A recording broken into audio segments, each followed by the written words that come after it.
chantier.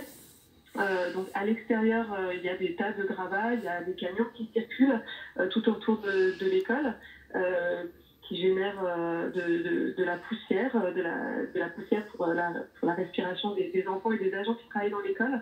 Ça génère aussi du bruit. À l'intérieur de l'école, alors effectivement, il n'y a plus de faux plafonds dans aucune salle de classe, ni dans les couloirs, ce qui laisse des parpaings à nu, ce qui laisse apparaître des câbles électriques, des tuyaux, des luminaires qui pendent. Les sanitaires ne sont pas terminés. Certains ont été même condamnés parce qu'il y a des trous dans les murs.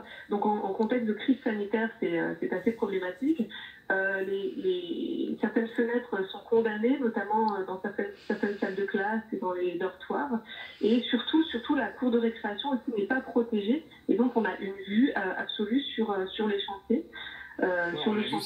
On a vu notamment cette image qu'on vous a montrée il y a quelques instants de cette vue aérienne finalement de cette école, où c'est vrai que pour l'instant en tout cas c'est un important chantier avec un certain nombre de camions forcément, parce que c'est un chantier assez colossal, on le voit parfaitement sur cette image là. Alors le maire, pour l'instant, le maire de Pantin affirme qu'il ne s'agit que d'une question esthétique. Que répondez-vous ce matin ?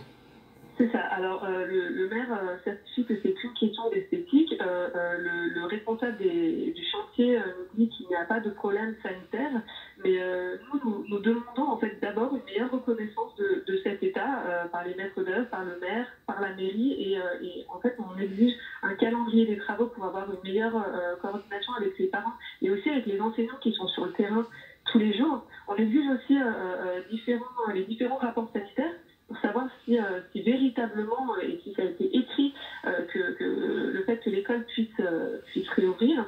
Et on aimerait en fait une discussion plus en commun de solutions concrètes sur cette capacité des locaux à accueillir ou pas les enfants dans l'école.